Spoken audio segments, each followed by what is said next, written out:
When it comes to quality sleep, Ashley has you covered with top mattress brands at winning prices and with special financing options available. You can snooze now and pay later. Plus, your mattress purchase helps give the gift of better sleep to children in need and U.S. Special Operations Forces. Visit your local Ashley store or shop online today and make every snooze count. Financing is subject to credit approval. See store or ashley.com for details. Dreaming of overseas adventures or connecting more deeply with family from afar? Rosetta Stone bridges the language gap. I've tried others, but Rosetta Stone's immersive lessons and voice feedback technology are game changers.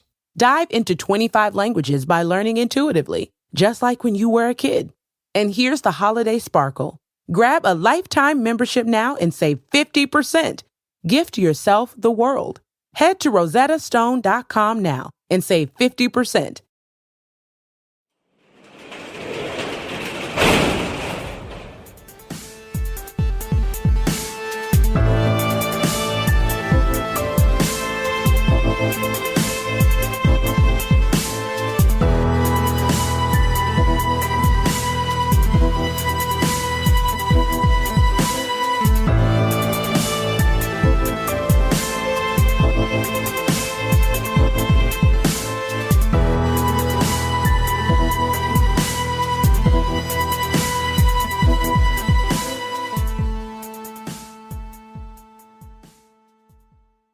Welcome to True Crime Garage. Wherever you are, whatever you are doing, thanks for listening. I'm your host, Nick, and with me, as always, is the Albert Einstein of bracketology. He is the captain. He's a genius, baby. It's good to be seen, and it's good to see you. Thanks for listening, and thanks for telling a friend.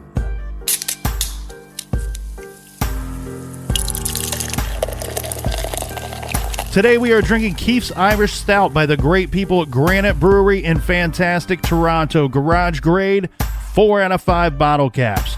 You know, Captain, some misinformed, confused individuals will be chugging green beers this weekend, and green beer scares me almost as much as the Leprechaun movie. Yeah, my favorite is when he goes back to the hood. So, Captain, I'm going a different route, and Keith's Irish Stout is the way to go. And this stout is brought to us by... First up, we have Carrie all the way in Phillip, Australia. And a big shout out to Michelle in Gilbert, Arizona. And a tip of the cap to our friend Jamie down in Houston, Texas. And a big shout out to Sue in Hanover, Pennsylvania. A long-distance cheers to Camilla, a blogger over in Sweden. She says we were the first true crime podcast that she has ever listened to.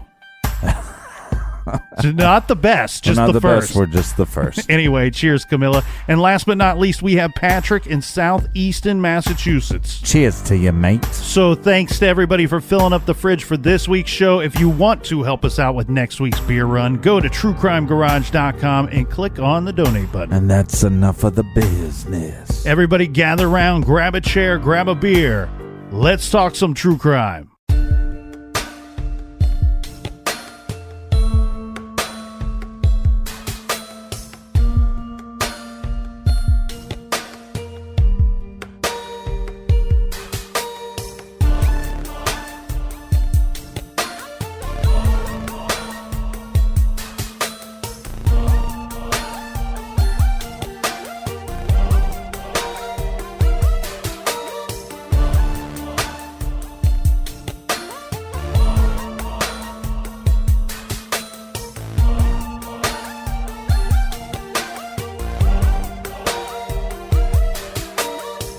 First learned that Andrew was missing on June the 26th last year, we were shocked. We have spent the last 7 months putting up posters, searching for him with his friends, with his co-workers, and even complete strangers who cared enough to help find him. Through this, we have come to know Andrew even better. He was well known in his community, he was a hard worker, and he was loved by all. We looked for him in the heat, in the rain, and in the snow. December 9 was the last day that Karen and I searched for him. It was snowing. Yesterday morning, I received a call from Detective Dave Dickinson telling me that they made an arrest. I was in shock. All I remember is saying, "Oh my God, oh my God." I asked only one question: did they find his body? The answer was no. I would like to thank Andrew's friends and his co-workers for keeping his name in the media, and the media for keeping his face in the public eye, and the police for all their hard work. I mean, you always have hope that, he's going to be found, alive somewhere, because there's medical issues, there's things that can happen. I mean, that's the hard part when someone's missing, is you live with hope and you live with despair. Like, you hope that they're going to be found, but you despair that they'll never be. And, at least now there's a conclusion to Andrew's story.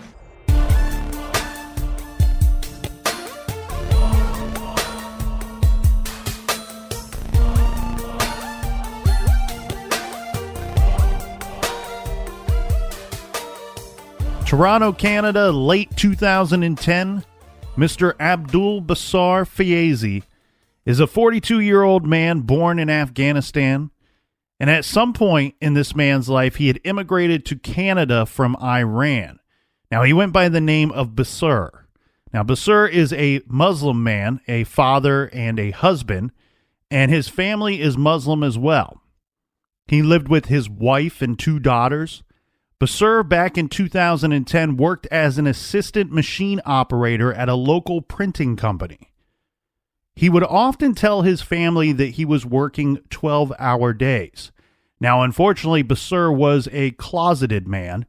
I can't speak to every day, but from the way it sounds, most days, Basar was not actually working 12-hour days. He would go to work, and then he would go to bars or to bathhouses after work. Now, on December 29th, 2010, Basar called home late in the evening and said that he would be home very, very late that night. He had stated that he had worked a long day and he was going to go out with a friend from work after he was done. Basar did not return home that night, nor did he return the next day or the day after. Now, some time went by and his family was seeking answers as to where he could be and why he did not return home. So, trying to determine why, his family did some snooping and they accessed his computer. Well, they were shocked when they discovered that Basar had been secretly going to bathhouses in the gay village area in Toronto. He had also been on several gay dating websites and apps with names such as Silver Daddies and Bear 411. And he was also going to different gay bars, or at least gay-friendly bars, right? Yes. And so, a relative would later tell news outlets that Basar had hid that he was gay from his family. And then when his family went to police to report him as a missing person, right? Now, they told the officers what they had found on Basar's computer and what they had learned about him since he had disappeared. After hearing all of this, officers suggested that Basar had probably just left, running off to start a new life. Right. Basar's family shared this belief. In fact, sometime after, Basar's wife made it official and divorced him. She was angry with him. She actually thought that he had abandoned her and their 2 young daughters. So police were convinced that he had just decided to up and leave and start another life, and the family was pretty convinced of this as well. So unfortunately, we have this man who goes missing, but no one's really looking for Basar. But police have kind of a problem on their hands because there's several men that have been to these bars in this gay village that have gone missing.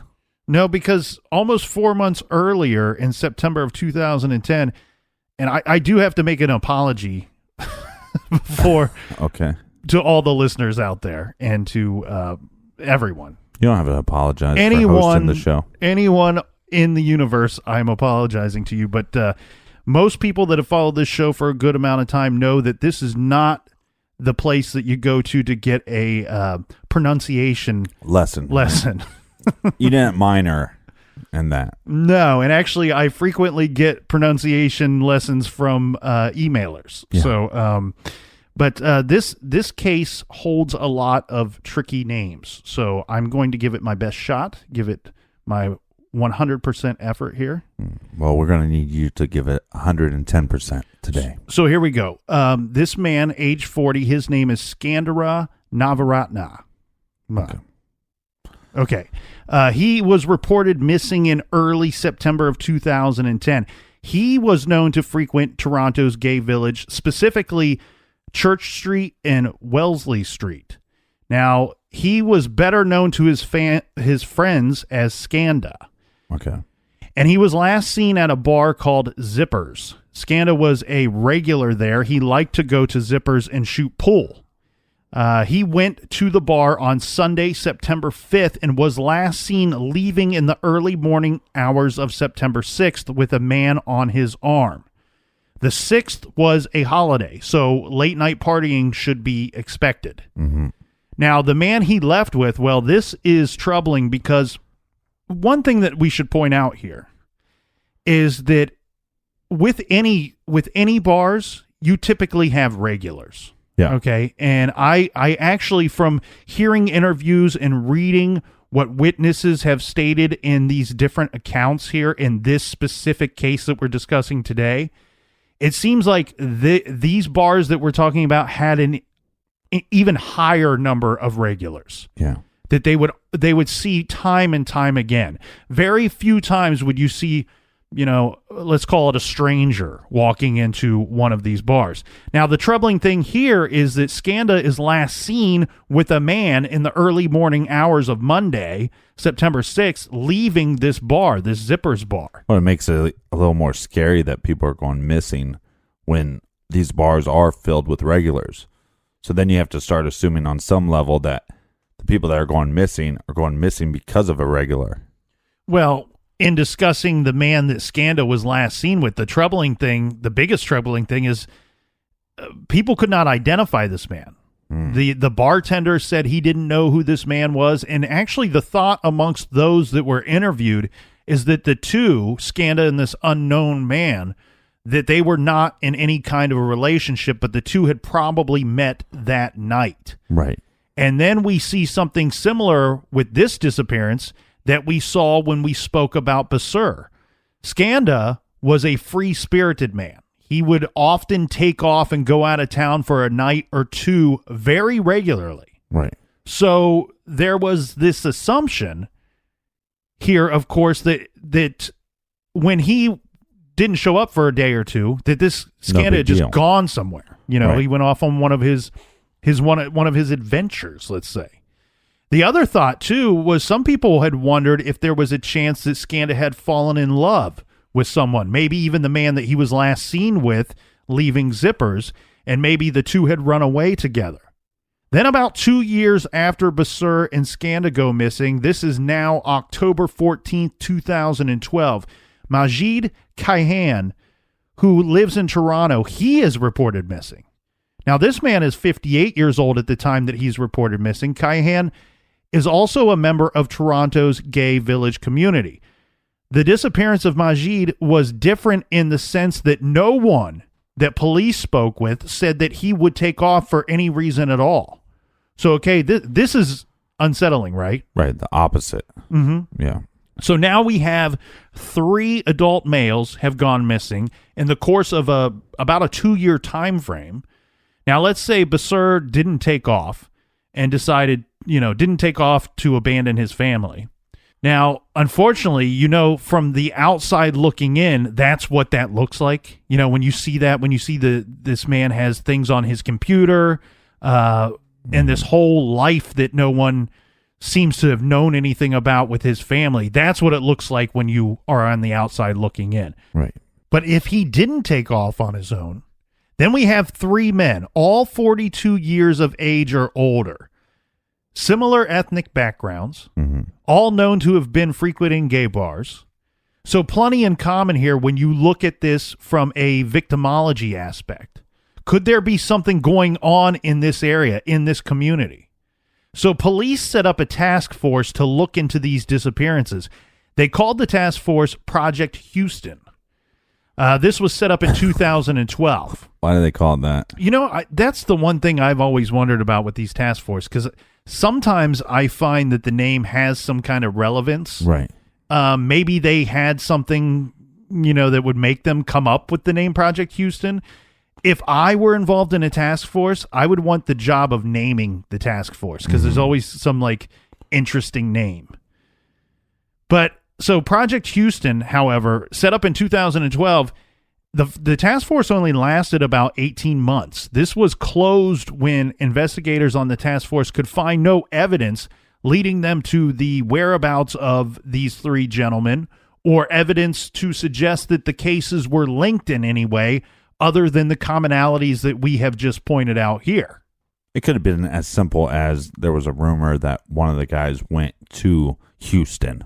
Mm-hmm. And maybe that's why they named it such a weird name for this case. Well, the other thing that I want to point out here, too, and I don't want anybody jumping my back here. I'm the most well-rounded individual you will ever meet. I'm a man of the people. But here's Got one thing. a lot of round edges. Here's one thing I want to point out from a law enforcement perspective, okay?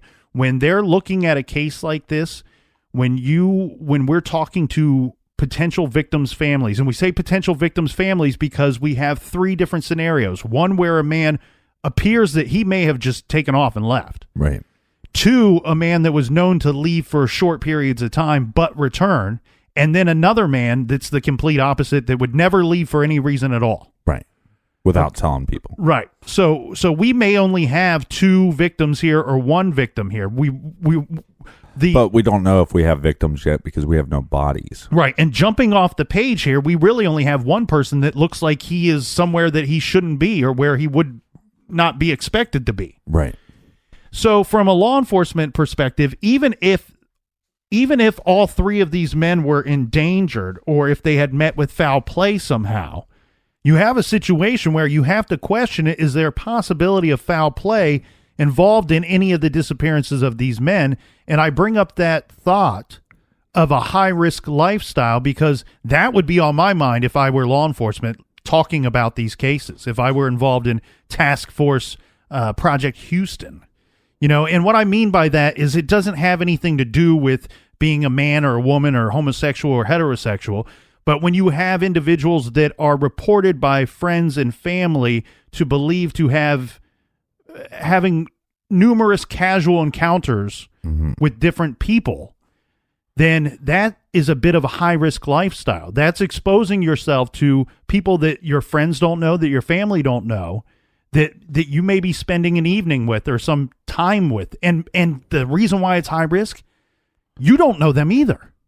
You don't know much about them either. If I meet you, Captain, in a bar, we're shooting pool, we're having a good time, and I've never seen you before. Did you find me on Silver Daddies? No, I found you in the bar. I was shooting a game of pool. I challenged you to a game of pool. A duel. And what I know about you, if I decide to leave with you or if I decide to invite you somewhere with me, It's getting a little uncomfortable here. But you see what I'm saying? I only know what you've told me about yourself, which could all be complete lies. Yeah, I think the risky behavior you're talking about is, you're not going home every night and watching Netflix. I mean, if you're going out to a bar, more than 4 or 5 times a week, then you're putting yourself at more of a risk. If you're meeting people at bars and then going back to their house, you're putting yourself at risk. If you're meeting people on websites or dating apps, then you're putting yourself at risk.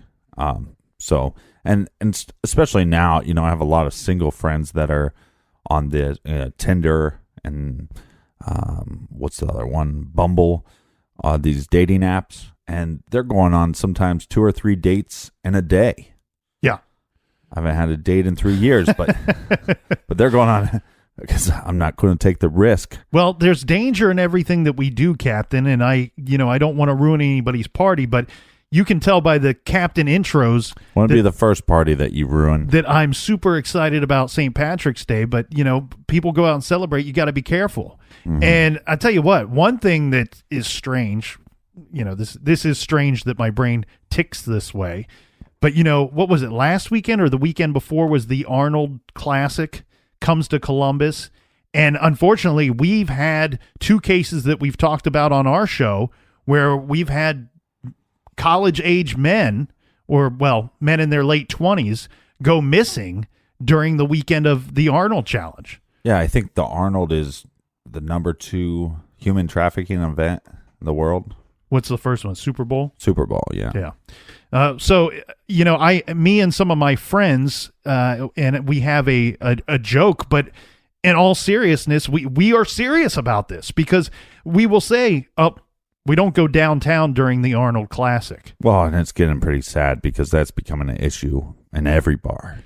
Well, let's shift gears here for a bit. We just discussed the closing of Project Houston, but one of the biggest aspects of this case is something called Project Prism. So we're going to have to fast forward a bit because in August of 2017, that is when Project Prism is formed to investigate the disappearances of a couple of men. This is amid pressure from the public. Now, while Project Prism is going to be a big aspect of this case, many believe, and rightfully so, that the catalyst for Project Prism, was something that was a major change. Yeah. And now we talked about the 3 men who had gone missing in the 2-year time frame from 2010 to late 2012. But in the time after those disappearances and leading up to 2017, men continued to go missing. These would be men believed to frequent Toronto's gay village. Then on April 20th of 2017, a man by the name of Salim Asin, he's 44 years old. He lives in Toronto. He is reported missing. Now, a little background info. Asin came to Canada from Turkey around 3 years before he went missing. And he went to Canada for a relationship. Some of his friends say that Asin, he had struggled with addiction, which he was very open about. He didn't hide this addiction problem that he had. Right. But he also was in a relationship that was often abusive. Yeah, that's sad. Now, in the months leading up to his disappearance, he was doing much better. He was winning his battle over his addiction, and he was staying away from his on and off again boyfriend, the one that is responsible for the often abusive relationship. Asin was last seen on April 14th, 2017. This was close to his apartment building near Bloor Street and Jarvis Street. Police were treating his disappearance as suspicious. Well, yeah, and you would kind of wonder if he's in an abusive relationship, is that person responsible for him going missing? Yes, major red flag there. Now, in June of 2017, here's what I think is a big thing that changed in these cases.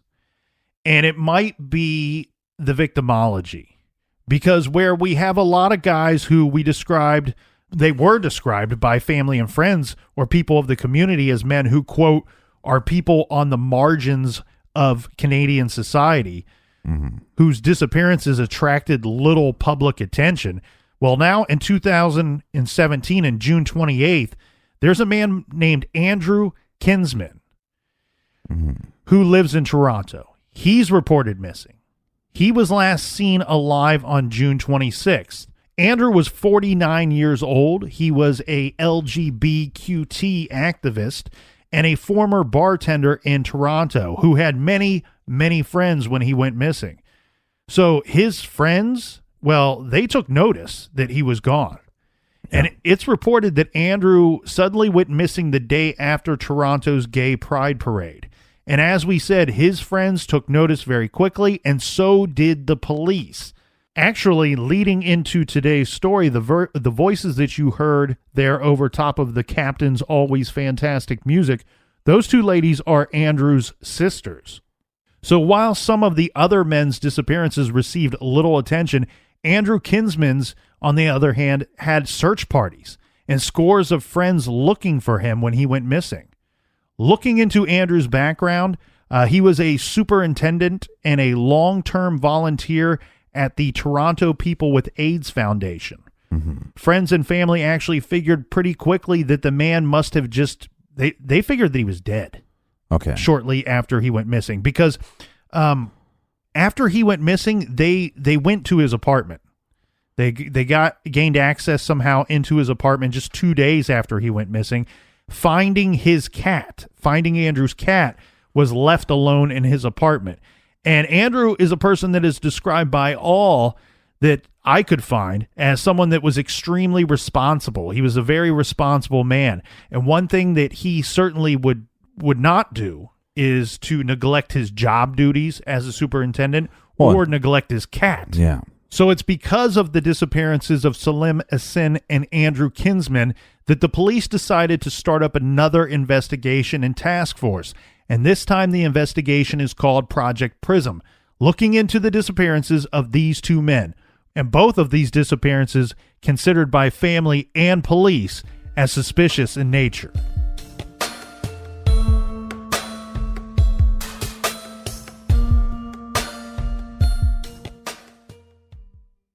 This show is sponsored by BetterHelp. Do you look forward to the holidays? Maybe you struggle with seasonal blues. This time of year can be a lot, and it's natural to feel some sadness or even anxiety about it. But adding something new and positive to your life can counteract some of those feelings. Therapy can be a bright spot, something to look forward to make you feel grounded, and to give you the tools to manage everything going on. If you're thinking of starting therapy, give BetterHelp a try. It's entirely online, designed to be convenient, flexible, and suited to your schedule. Just fill out a brief questionnaire to get matched with a licensed therapist and switch therapists at any time for no additional charge. Find your bright spot this season with BetterHelp. Visit BetterHelp.com/garage today to get 10% off your first month. That's BetterHelp, HELP.com/garage. Rosetta Stone is the language learning program with a lasting impact. I've been using their app to learn French, and it's not just about memorizing words, but actually having real conversations. And it's not just French. They offer 25 languages. Right now, Rosetta Stone has an awesome holiday deal, 50% off their lifetime membership. Every language, unlimited access forever.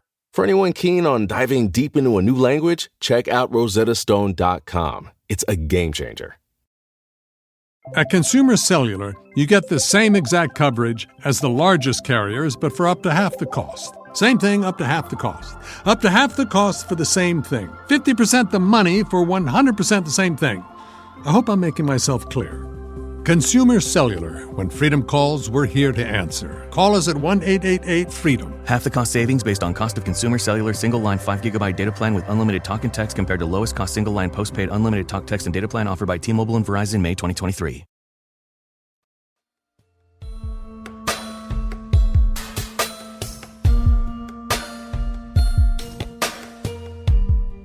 All right, cheers. Cheers, Captain. So where we left off, we had 3 guys that went missing from the gay village in Toronto, and so they set up a task force called Project Houston, and then they closed that project down, and then they set up a new project because we had another 2 guys that went missing, and they called that Project Prism. Yeah, so I want to make sure that we are painting the right picture here for everyone. So most of us probably live in some sort of big city, or even if you're not in the big city, you might travel there for shopping or going out for coffee or just hanging out with friends. So figure this, that over the course of about 8 years, every time you venture into that big city, when you're going to meet up with some of your friends or whatever, every time you go there, there is a missing flyer taped to a lamppost on the corners at intersections. And then a year later, there's still a missing flyer taped to the lamppost on those corners at the same intersections, only this time it's a different man's face on the flyer with a different name and a new phone number to call. And then the next time you go for coffee, the same thing, but again, a different man, different name. Well, and every time you go to a bar, you kind of hear, hey, this guy was at this bar, and then he left with somebody, and he's never been seen again. Well, that's what people in Toronto were seeing around this time. And you don't have to, you only have to be in the big city a few times and see these different missing flyers to know there's something going on here. You don't even have to be part of the gay community or frequent those bars to know that something is going on and it ain't right. So we talked briefly about the 2 task force, but there is going to be one major breakthrough. And that will be the difference between that of Project Houston and that of Project Prism. This big breakthrough is one of the cases that we are looking at in Project Prism. And this case is going to produce a potential suspect, and even better, This might even suggest that the 3 cases listed as part of that project, that there may be more in common with these cases than just men of similar ages going to the same places or living similar lifestyles. They're possibly linked together. Because, yes, one can quickly start to find things in common from the cases in Project Houston and then the cases in Project Prism. But not only may the victimology be similar, but we have one common thread here, and that common thread is a man by the name of Bruce McArthur. Right, but what is his tie going to be to these gentlemen that went missing? Well, it appears that there is some evidence to suggest that Bruce McArthur had ties to 2 of the men on our missing men list. Okay? So one of those men was Skanda, and then the other is Andrew Kinsman. So friends of Skanda would say that McArthur employed and had some kind of sexual relationship with Skanda from 1999 until 2008. So the relationship ending about 2 years before Skanda goes missing. Yeah, that's a long relationship. Later, we would learn that McArthur's Facebook profile also showed that he was friends with Skanda. Some others were saying that Andrew Kinsman had some type of romantic relationship with McArthur for an unknown amount of time. Mm-hmm. And again, like we said, they were using dating websites such as Silver Daddies, and the other one was Bear 411. Bear 411. But I think there was a lot more websites or apps being used amongst, because now we're talking about a large group of people. You know, where we started off with one missing man, we're now talking about we have a suspect and plus 5 missing men that we've discussed. There may be more that we've not discussed. So we're starting to talk about a large pool of people. Mm-hmm. So who is this Bruce McArthur guy? So McArthur grew up in Kawartha Lakes. This is northeast of Toronto. Mm-hmm. And he married his wife Janice in the mid-1980s. Janice? Yep. And they resided in Oshawa. Now, the couple, they have a son and a daughter, and then later, of course, grandchildren. Right. So obviously at some point he's living as a heterosexual male. He gets married. He has kids. They have kids. Now he's a grandfather. But now he is going on dates with men. Well, we haven't quite got there yet. So Bruce McArthur faced financial difficulties in the mid to late 90s and then eventually declared bankruptcy in 1999. Mm-hmm. And then after being estranged from his wife, McArthur began socializing with members of Toronto's gay community. And then as of 2018, Bruce McArthur worked as a self-employed landscape gardener. Yeah, and in 2018, he's going to be living in Thorncliffe Park. It's Central East Toronto. Mm-hmm.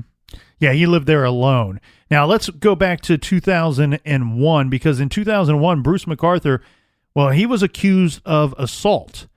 And let's go through this, shall we? Mm-hmm. So we do not have the victim's name here. The victim's name was not shared, nor is it necessary for, to tell about McArthur's past.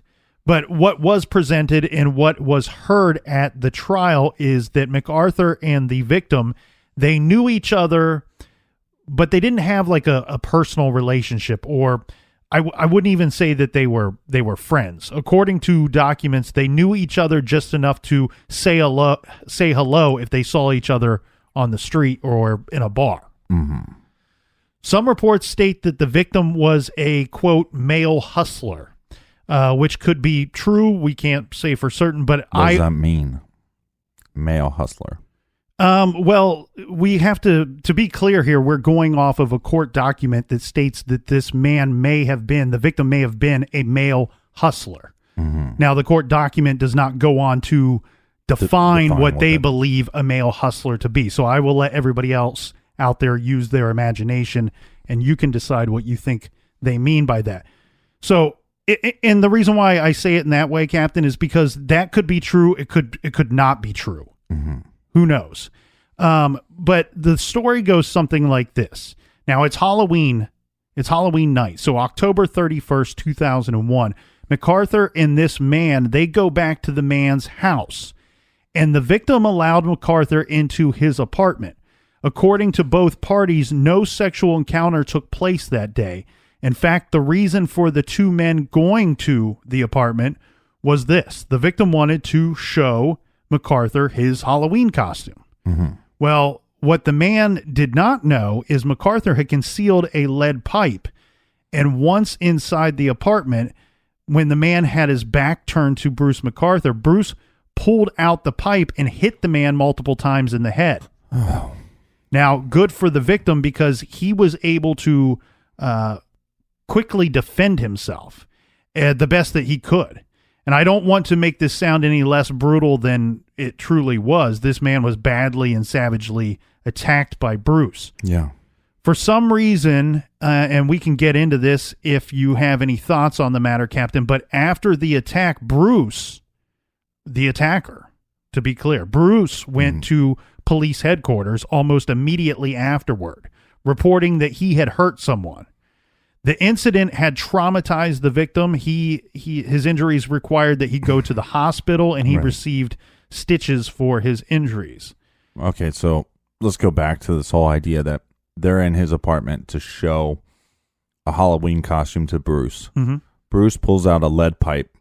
We don't think that there was any argument that we know of, and Bruce attacks this man. There was no argument. This was a sneak attack. Right. And then Bruce goes to law enforcement and says, hey, I just attacked somebody. Yeah. All right. Interesting. And so then what does law enforcement do? Well, this thing's going to go to court. And Bruce actually gets a chance to speak to the judge on the matter, in which McArthur said he did not know why he attacked the victim.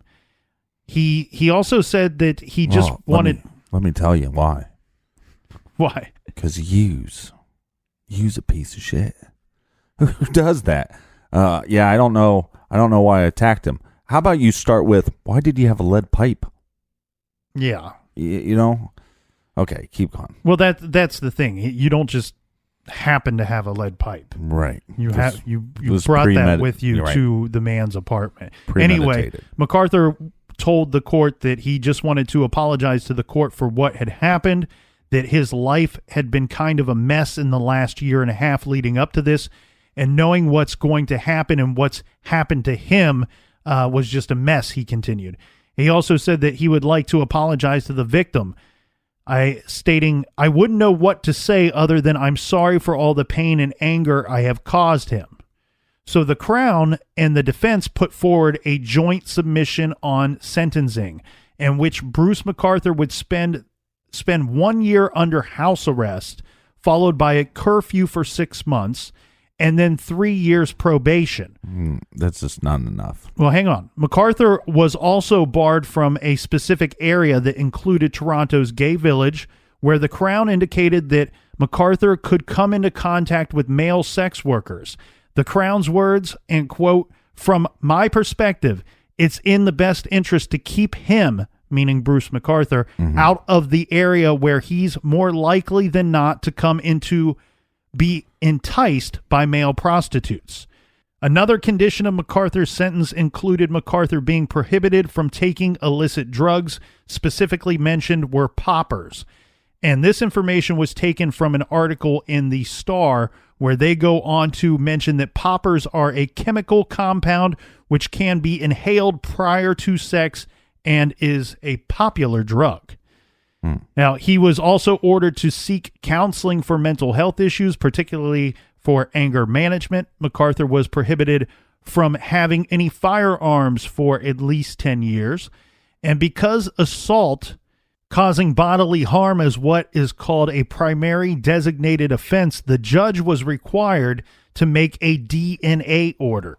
Now, the DNA order allowed bodily substance samples to be taken from the offender. This is Bruce McArthur, typically through a mouth swab, to be added to a database. This just seems like a pretty light sentence to me for taking a lead pipe and attacking somebody. And I think because this individual was a sex worker, or they assume is a sex worker, thought to be, that the sentence is lighter because of it. Well, okay, so you're exactly right, Captain. And the thing here is the way that I think this went down And what you see within this sentence to me is a lot of precautionary strategies being taken against this man. Yeah, but you know what would make the community safer?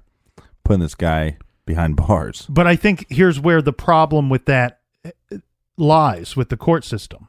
Okay, so one, you have an offender who turned himself in immediately after the attack. Mm. So the court is going to look at that in a different way than if they would have had to manhunt this guy and track him down and arrest him. And so not only did he turn himself in, but he's also pleading guilty. The problem that you also have here, and this is a suspicion of mine, I can't say this with 100% certainty. Mm-hmm. My guess is that the victim did not care to partake in the court proceedings. Possibly not, yeah. And, well, what I do know about the victim is that the victim never filed an impact statement. So I'm guessing that the victim probably had very little to do with the actual prosecuting of Bruce McArthur. Right. So if the victim is not shouting, throw him in jail, then... Well, here's the thing. You have two things going on. You have a trial where you have the offender who's saying, look, I did this, I'm guilty, and I turned myself in. And then you have what we would call the state's case here in the United States. The state's case would be, we don't have a victim to present to you to say this is what happened. Right.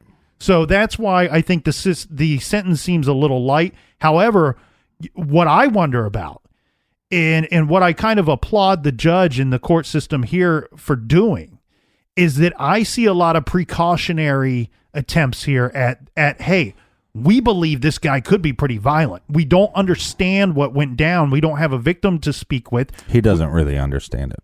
Right. Or at least what he's claiming is he doesn't understand why he attacked. Maybe we just need to make sure that his DNA is in the system, because that's a huge deterrent. And I don't care what anybody says out there. I will argue that until the cows come home. Where were the cows? Yeah. But anyway, I will argue that till the cows come home. And then B, this man can't hold any firearms for at least 10 years. We want him to go to anger management classes. So there's a lot of precautionary things going on here. Also, we don't want him to be in an area or around people that we identify that would fall into play with his victim, that line up with his victim. Yeah, that's the scary thing about this, though. Hey, we want you to stay out of this area. I mean, to me, that's basically stating to the community that this guy is a potential threat down the line. Yeah, he's either somebody that just needs a little bit of help or is a threatening individual. Now that we know a little bit more about Bruce McArthur, let's fill in some of our timeline here. So it was late June 2017 when Andrew Kinsman was last seen and then reported missing. It was August of that same year when Project Prism was formed.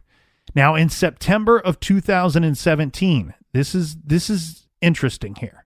This is when police identify Bruce McArthur, whom we just discussed, as a person of possible interest in the connection with Andrew Kinsman's disappearance. Right. Now, this is not announced at this time to the public. This is simply just a part of their investigation.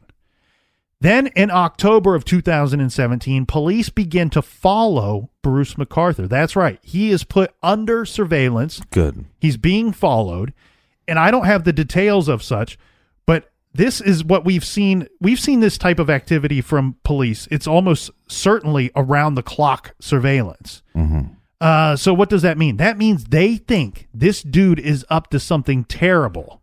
And if we follow him long enough, we might be able to catch him in the act or catch him in the act of breaking some kind of law so we can lock him up. Right. But we have these individuals in this community that Bruce has been a part of.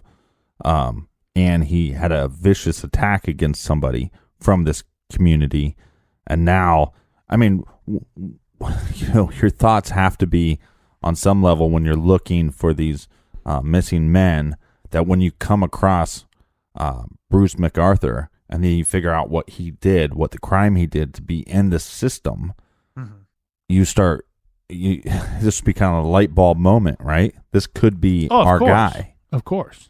Well, in December, this is December 5th of 2017, police warned members of Toronto's gay community to be wary of dating apps. to stay away from dating apps. And then 3 days later, on the 8th of December, this is a bit of a strange move, and we'll get into this more later, but the police say that there is no reason to believe that the disappearances in the two different task force cases are related, meaning the disappearance in relation to Project Houston, which was 3 missing men, right, and then the 2 missing persons cases in Project Prism. They're announcing to the public that there is no reason for anyone to believe that these disappearances are connected to one another. That's interesting. But they're saying don't use these dating apps. You know that there's some guy out there, right? He's on, what is it, Silver Daddies? Mm-hmm. And he gets no likes on his photos, right? Everybody's swiping him left, right? And he gets a date. And he's excited with a handsome gentleman. They're supposed to go to the gay village on Friday night. But on Thursday night, he turns on his radio. Right. He turns on the radio Thursday night, and the police are like, hey, knock it off with these dating apps. Don't use them. We got people going missing, and we think they're connected with possibly dating websites or a dating app. What do you do? Do you go on the date? Or do you risk it? No. Here's what you do. I'll tell you what you do. Okay. You postpone the date for at least a week, maybe a week and a half. And during the meantime, you stalk this gentleman online. Find out everything you can about him. Bring some pepper spray. Now, in all seriousness, I'm a gut feeling guy, and throughout my life, I've gotten some gut feelings that just tell me not to do something for no reason at all. Right. I follow that gut. I don't do it. Now, anybody that chooses to use dating apps or, more power to you. There's nothing wrong with it. There's a lot of good people meeting other good people that way.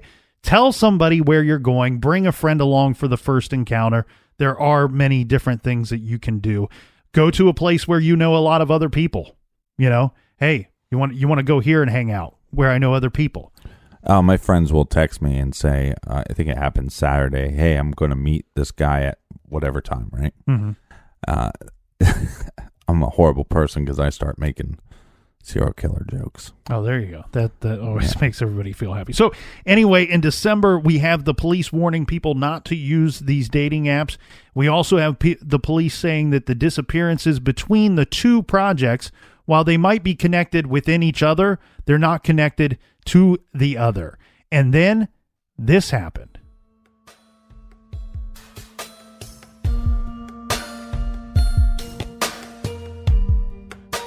This morning at approximately 10:25 a.m., police arrested 66-year-old Bruce McArthur of the City of Toronto. He is self-employed as a landscaper using the company name Artistic Design, and he lives in the Thorncliffe Park area. He has been charged with 2 counts of first-degree murder in relation to Mr. Kinsman and Mr. Essen. We believe he is responsible for the deaths of Mr. Essen and Mr. Kinsman, and we believe he is responsible for the deaths of other men who have yet to be identified. In other words, we believe there are other victims. As of right now, interviews are taking place, and police have secured 5 properties, 4 in Toronto and 1 in Madoc, connected to Bruce McArthur in an effort to further investigate these occurrences. We have not yet found the bodies. We're actively looking for them. We're conducting these search warrants in efforts to locate the bodies, but at this point in time, no, we have not located them. I'm well aware of the difficulty of prosecuting people without recovering the bodies, but in this case, we believe we have strong enough evidence where we can do exactly that.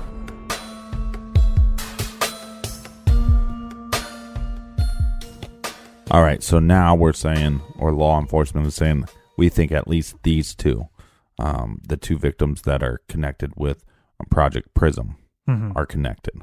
So the way that this is being reported at this time is that on January 17th, 2018, investigators searched several properties all linked to Bruce McArthur, including his residence and a property where he was known to store supplies.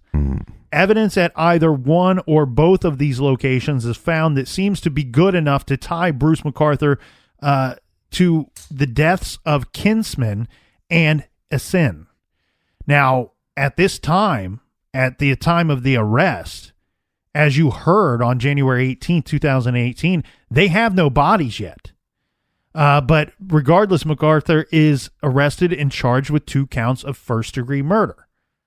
Now, a little more clarity on the subject, because one question that I find presented often, it seems this to be a big one, is how and when did this guy get on the police's radar, right? Right. Because here we have them saying he's linked to 2 cases via the charges we just discussed, but there is certainly a much longer relationship between Bruce and a man that disappeared. Bruce employed Skanda.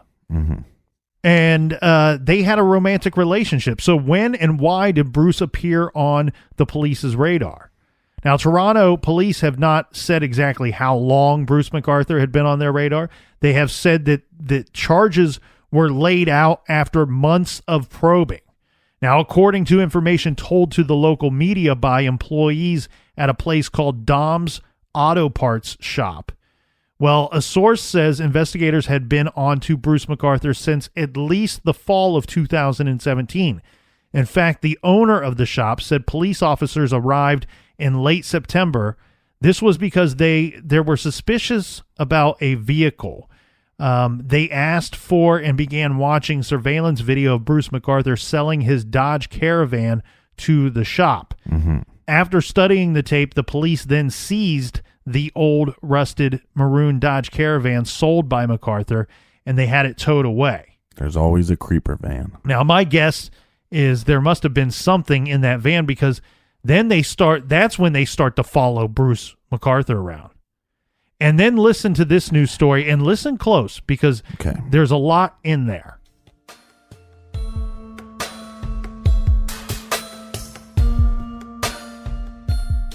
I'm Adrian Gobrio. We're live outside of alleged serial killer Bruce McArthur's apartment tonight in East Toronto. Now, tonight a police source confirms with us that back on January 18th, they watched a young man walk into the 19th floor of McArthur's apartment. That is when officers moved in, rushing the apartment, kicking down the door. Inside, they found that young man handcuffed to the alleged serial killer's bed. Now, our police source says that young man made it out safe, though tonight we're learning more about another man whose fate is still unclear. He was just a lovely person, and he's going to be missed. Investigators believe 47-year-old Dean Lissawick was killed sometime between May 2016 and July 2017. No one ever reported him missing. However, Lissawick was a regular at the Scott Mission in Toronto for more than a decade. Staff tell me the last time he was there was in April of 2016. I spoke with a long-time worker at the mission today who knew Lissawick and shared her colleagues' memories of him. A memory of a man they say is important to share.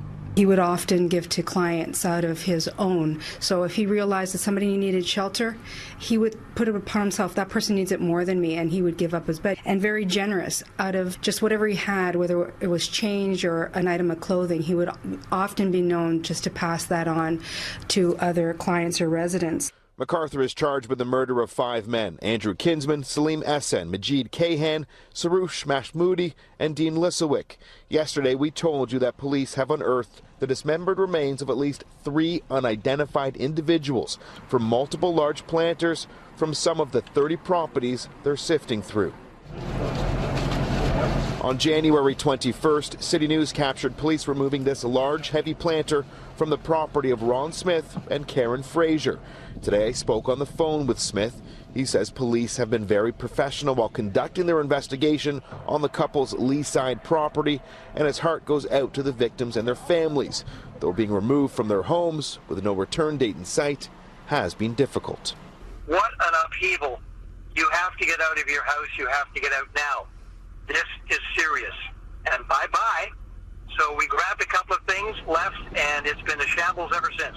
It's an alternate reality. You're waking up. We're now on our second group of friends who've been good enough to be able to keep us. We aren't that far away, so what we do is every now and then we drive by just to check in to see what it looks like. And it really is, it's very surreal.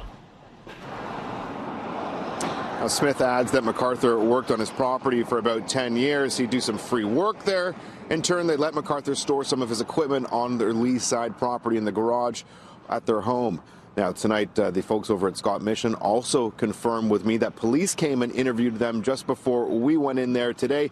They were asking if anyone else who uses the mission may have ties to Bruce McArthur. Tonight, the investigation still continues. It's a story we'll be keeping a close eye on in the days to come.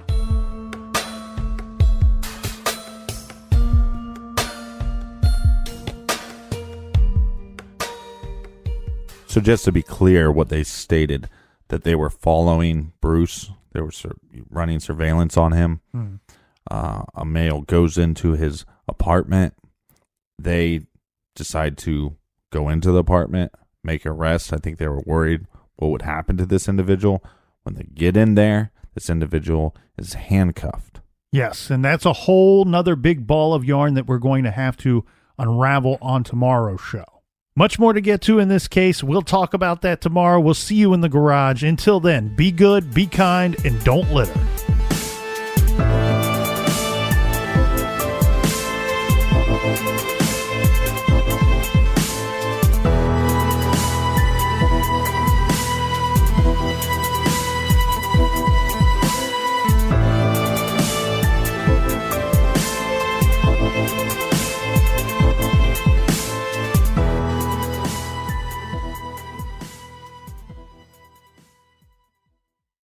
Angie's List is now Angie, and we've heard a lot of theories about why. I thought it was an eco move. Fewer words, less paper. No, it was so you could say it faster. No, it's to be more iconic. Must be a tech thing. But those aren't quite right. It's because now you can compare upfront prices, book a service instantly, and even get your project handled from start to finish. Sounds easy. It is, and it makes us so much more than just a list. Get started at Angie.com. That's ANGI, or download the app today.